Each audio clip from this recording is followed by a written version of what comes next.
Way back when, in September, I talked to you about transcendentalism, a 19th century philosophy associated with Ralph Waldo Emerson and Henry David Thoreau and others. It was an intuitive reaction against authority-based religion. The philosophy tried to transcend the gulf between self and other, between humanity and divinity, between humans and nature. They supposed that the human spirit was part and parcel of the divine, that it was possible to be one with God, it was possible to be one with nature, it was possible to be one with all humanity of all ages. They believed in thinking outside of the box, transcending the walls that appear to separate us.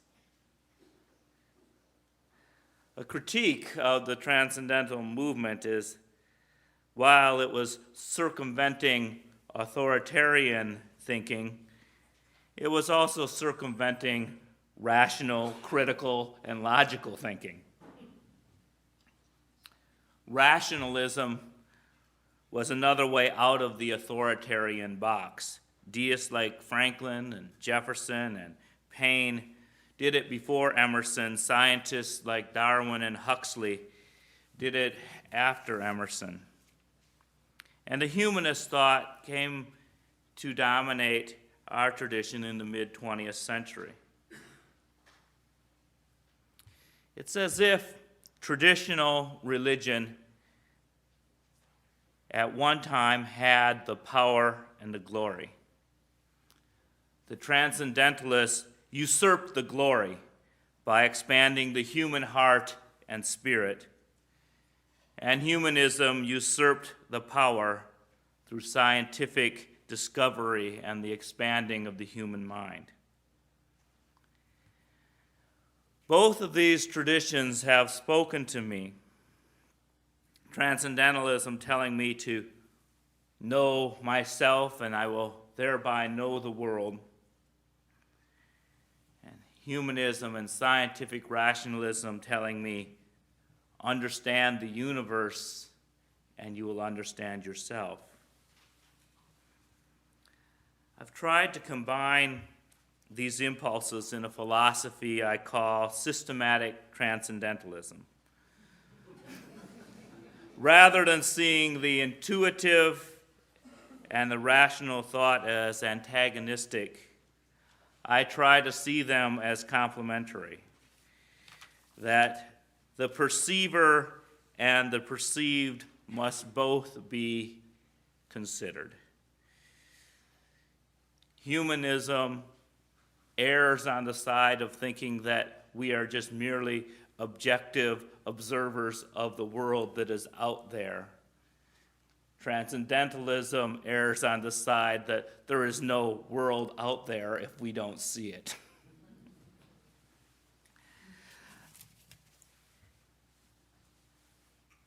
For me, this has been a struggle because it kind of floats around in my right brain and then I have to go to my left brain profession of speaking about it.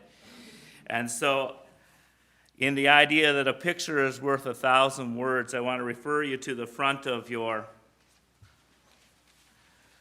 order of service. That is a diagram of the overall view, of which I'm going to be talking about the middle, the circle of the self, for most of today. But the diagram I describe as the circle of the self within the diamond context, connected by the interdependent web. A sense of trying to tease out the relationship between what is out there and what is in here, and how it's connected. And as a diagram with lines and words written in it, it looks rigid, but for me, it's more like a swirl, that I pull out these different parts to look at them at one at a time, but I can always need to remember that it's part of a whole, and so it goes back and forth in my mind. And so I hope that as I explain this way of looking at the world, I'm not presenting this as a series of answers, but rather a series of questions that I have found helpful in asking myself, and I hope that you'll find helpful in asking yourself.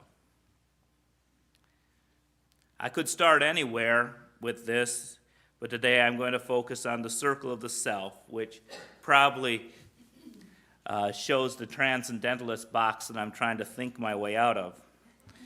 That if I was a reflexive, scientific, or rationalist person, the title of this might be something different like spiritual humanism or speculative rationalism. But today I want us to look at ourselves. And this is in itself a miracle. When we think about ourselves and others, that we have the capability to step outside of who we are and then look back at ourselves as if it was somebody else, as if it was something other than ourselves. And that's why I asked the choir to sing The Body Electric today, because it celebrates that ability to look back at oneself, of being the star and looking at the star and seeing that connection with the universe. A couple of lines go, I sing the body electric.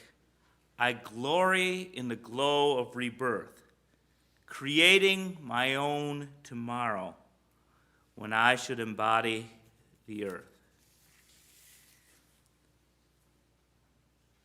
The title of this song comes from a Walt Whitman poem, and we read from Walt Whitman earlier today.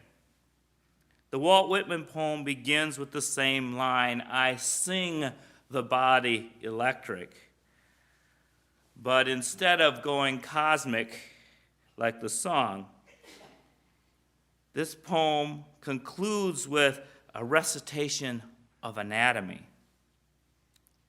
Sometimes quite graphic, so graphic that I can't read the whole thing in church. Those of you familiar with Whitman will know. But some of the things he says is the brain in its folds among the skull frame, the curious sympathy one feels when feeling with the hand the naked meat of the body, the bones, the marrow in the bones. Oh, I say these are not the parts and poems of the body only, but of the soul. Oh, I say these are the souls. In the song, we see the commingling of the self and the universe. In the poem, we see the transcendental impulse commingling the body and the soul. In my scheme here, I try to separate the various aspects of the self in order to analyze them. Oh, when I read this poetry, I realize I do believe in the mystic harmony. But as musical harmony is separated into soprano, alto, tenor, and bass, I work to try to separate the harmony of the self into the body, the mind, the emotion, and the spirit. I use this system to ask myself questions and try to get myself free of habitual patterns. Because left to my own devices, I would sit in my room and ponder for days.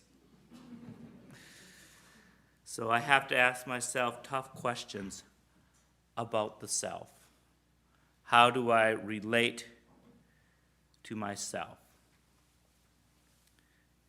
First, looking at the body. I think we've all had the experience of when the body is ours and under our control, and the other times where that body seems like some lump that you can't get out of bed that you have to struggle with.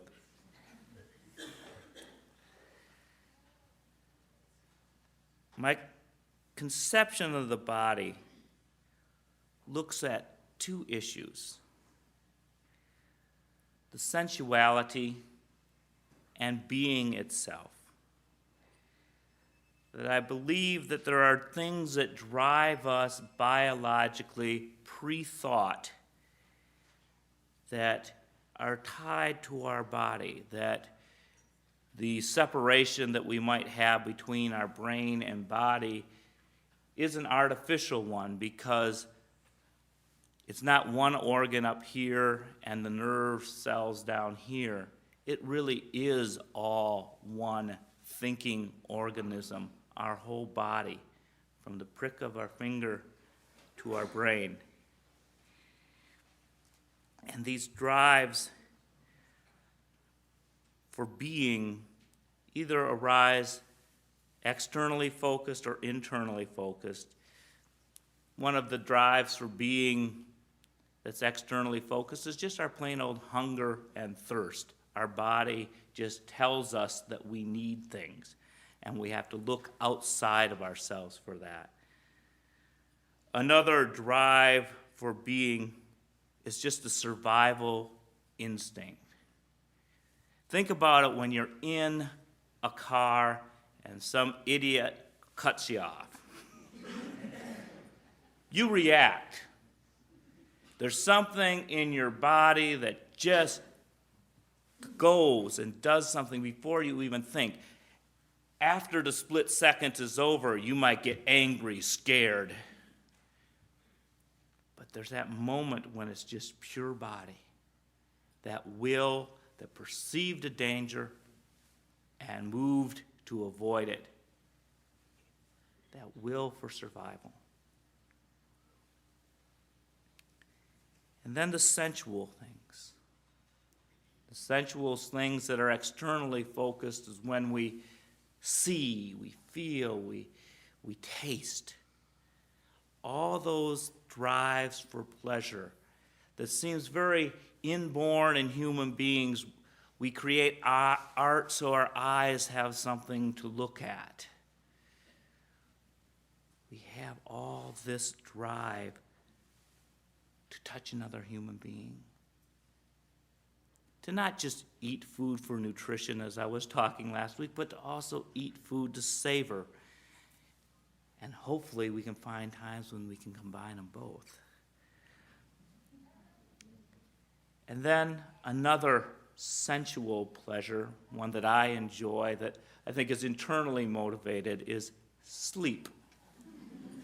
There comes a time when your body gets tired of being stimulated by all the external sensual pleasures, and it says, now's the time to go internal, to heal.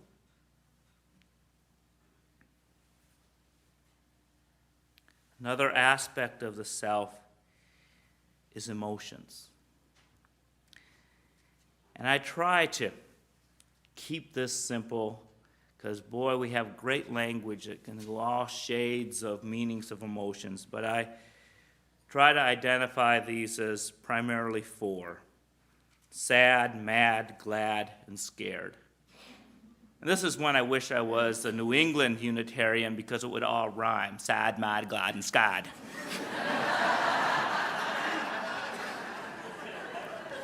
But I have to work with my own heritage.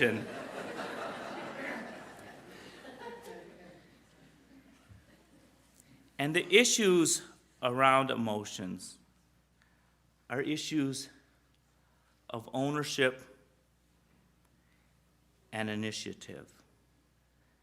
How one reacts to having and not having. Sadness primarily is a reaction to loss. It's what you feel when you have not and feel powerless to regain. It's reactive. happiness, being glad, is a reactive to having when things have been given to you. When you're told to count your blessings, it's just to be aware of all that's been given to you that's been a surprise, stuff you didn't earn.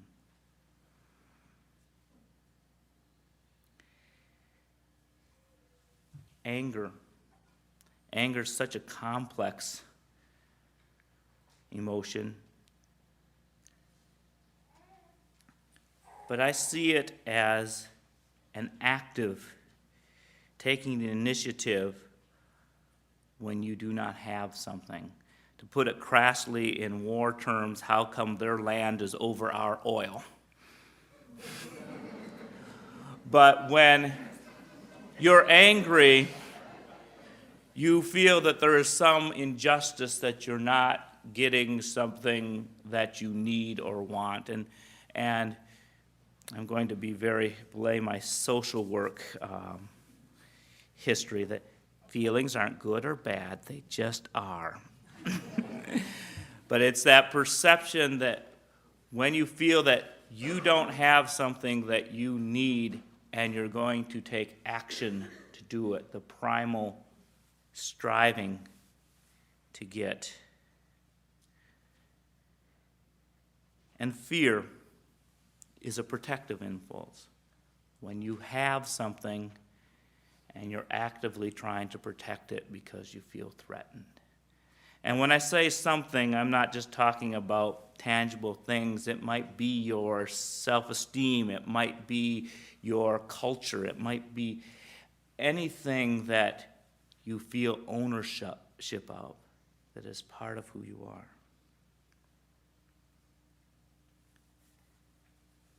When we get into thinking,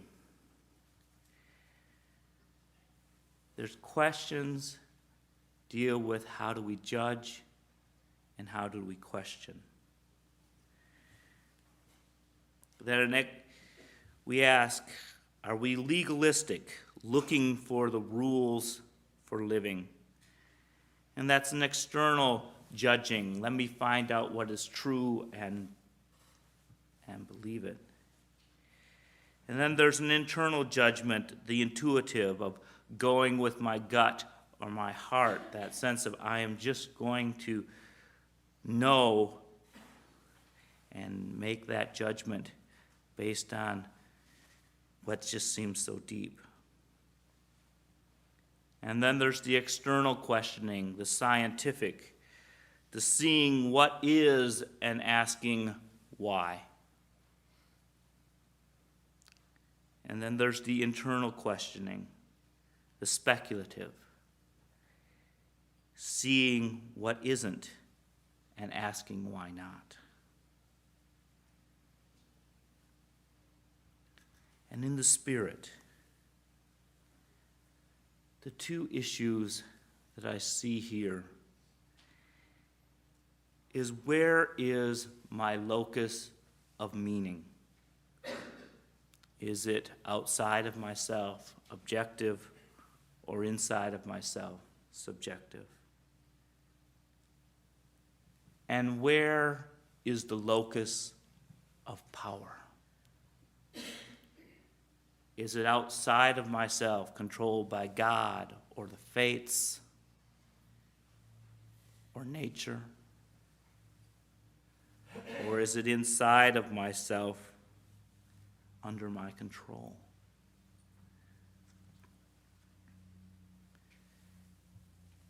And when I think of the spiritual questions, it makes me realize why the prayer, the serenity prayer, is so powerful to so many people, because it speaks to many aspects of the Spirit. Because it asks to be able to accept the things I cannot change. Being an objective fatalist, saying these things are and I have to deal with them. To change the things I can, those things that are outside of yourself, but you know that you have the power, you're empowered to make a difference. And the opening words of God grant me the serenity is a waiting for understanding. The subjective fatalist, the person who waits for inspiration, whether they be as an artist, whether they be wondering what they're going to say next to that difficult person they love so much. That waiting, that listening. And then the subjective activist, which is the area of Emerson that I talked about a lot, but it's also the area of any empowered messianic type figure who says, this is my reality and I'm going to put it out into the world and it will change the world.